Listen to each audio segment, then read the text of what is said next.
भारत का पड़ोसी देश नेपाल, जी हाँ, रोटी बेटी का रिश्ता रखने वाले नेपाल में जो हो रहा है वह बेहद भयावह और चिंताजनक है।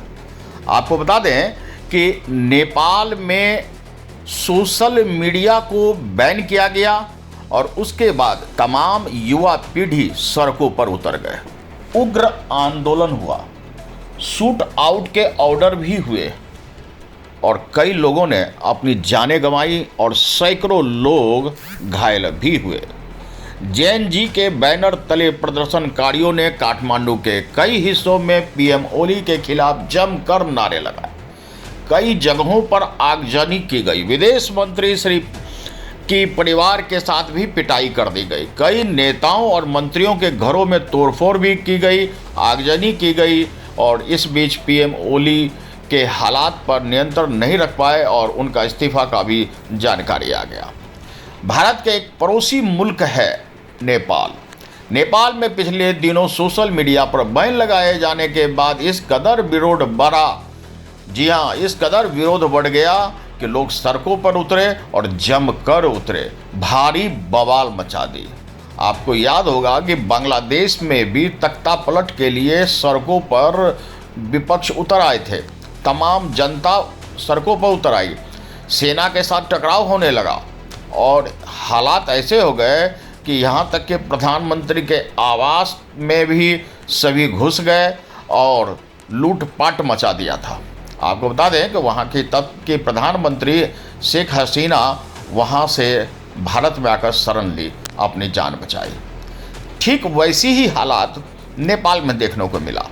आपको बता दें कि लोग सड़कों पर उतर आए, सरकार की विदाई हो गई। देश में सरकार विरोधी जबरदस्त प्रदर्शन देखते हुए नेपाल के प्रधानमंत्री केपी शर्मा ने अपने पद से इस्तीफा दे दिया। उससे पहले उन्होंने सोशल मीडिया से बैन भी हटा दिया था। बता दें कि परसों तक शांत दिख रहे नेपाल में अचानक युवाओं में विद्रोह ऐसा किया कि वह खूनी संघर्ष का रूप ले लिया। पीएम ओली को इस्तीफा देना पड़ गया। आखिर वह कौन सी गलती थी, आइए हम संक्षिप्त में उसे भी बता दें। जेएनजी के बैनर तले प्रदर्शनकारियों ने राजधानी काठमांडू के कई हिस्सों में ओली के खिलाफ लगातार जमकर नारे लगाए। कई जगहों पर आगजनी भी की। विदेश मंत्री की परिवार के साथ पिटाई तक हो गई।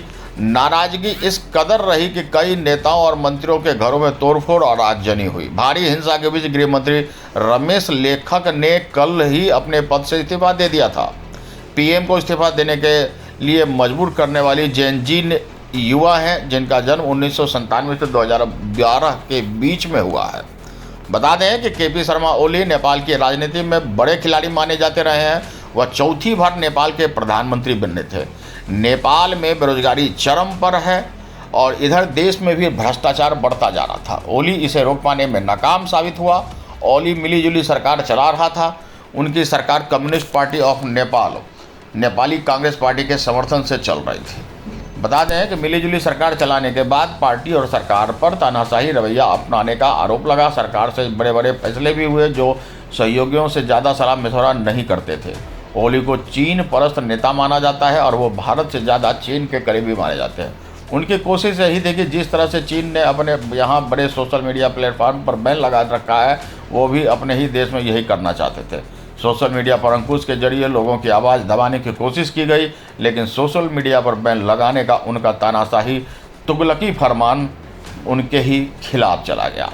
नेपाल लैंडलॉक्ड देश है और भारत तथा चीन उनके अहम पड़ोसी हैं। भारत विरोधी रहे हैं और पिछले महीने भारत के विदेश सचिव विक्रम मिश्री जब नेपाल के दौरे पर थे तब उन्होंने ओली को दिल्ली आने का न्योता भी दिया था। कहा जा रहा है कि पहले उन्होंने अपने प्लान बनाया था लेकिन बाद में उसे भी रद्द कर दिया। आपको बता दें चौथी बार प्रधानमंत्री के रूप में ओली का कार्यकाल विवादों में रहा। भारत के साथ उनका रिश्ता कटु रहा। पिछले हफ्ते चीन की तियानजिन शहर में आयोजित की गई शंघाई सहयोग संगठन शिखर सम्मेलन में भी पीएम ओली भी शामिल हुए थे और उनकी योजना प्रधानमंत्री मोदी के साथ द्विपक्षीय बैठक करने की भी थी। आपको बता दें कि नेपाल में हिंसा और आगजनी ओली सरकार के पतन के लिए खुद ओली सरकार ही जिम्मेदार रही। उसने वहां जिन सोशल मीडिया पर बैन लगाया वो सब के सब अमेरिका की कंपनी थी। ये सभी बड़ी और रसूखदार कंपनियां थी। ओली सरकार ने इस एक तरफा फैसले के जरिए अमेरिका से सीधे पंगा ले लिया। सरकार ने सोशल मीडिया की दिग्गज कंपनियों Facebook, Instagram, WhatsApp, messenger, YouTube, x, Twitter और स्नैपचैट पर बैन लगा दिया। बता दें कि सभी कंपनियां अमेरिका से जुड़ी थी, जबकि नेपाल में टिकटॉक, वीचैट, वीवो, लाइकी जैसे ऐप जारी रहे जो चीन की कंपनियां हैं। ऐसे में दुनिया भर में यह मैसेज गया कि ओली सरकार चीन का समर्थन कर रही है। आपको बता दें कि Facebook, Instagram, WhatsApp, messenger, YouTube जैसे सोशल मीडिया प्लेटफॉर्म भारत और अन्य देशों और नेपाल में खासा लोकप्रिय है और कईयों की रोजी रोटी से भी जुड़ी हुई है। आपको बता दें 4 बार के रहे पीएम भी पिट गए। यह बेहद खौफनाक है कि संसद भवन में आग लगा दी गई, संसद भवन में रखी कुर्सियां लूट ली गई, लोग स्कूटर पे कुर्सियां बांधकर लेकर चलते बने। आपको बता दें लोग सड़कों पर उतरे। अब तक कई लोगों की मौत हो चुकी है। बताया जा रहा है कि 20 के लगभग लोगों की मौत हो चुकी है और 350 से अधिक घायल हैं। बता दें कि छात्रों के नेतृत्व में हो रहे विरोध प्रदर्शन में आम लोगों का गुस्सा दिखा। प्रदर्शनकारी कर्फ्यू, सुरक्षा बलों की भारी तैनाती के बावजूद राजधानी काठमांडू और अन्य स्थानों पर जमे हुए हैं। सरकार ने अब बैन भले ही हटा लिया हो, लेकिन विद्रोह की चिंगारी सुलग गई है। देखना यह है कि यह आग कब और कैसे बुझती है।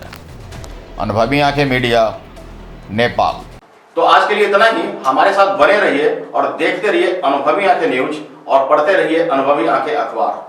सोशल साइट्स, ऑनलाइन चैनल पे जाकर आप हमारे चैनल्स को देख सकते हैं, लाइक और सब्सक्राइब भी कर दीजिए। दोस्तों, आप हमसे जुड़ने के लिए अपना पासपोर्ट साइज फोटो और एक आधार कार्ड की फोटोकॉपी हमें भेज दें और हमसे जुड़ें। हमारे से जुड़ने के लिए इस नंबर पे आप हमसे बात कीजिए। हमारा नंबर है 8826227802।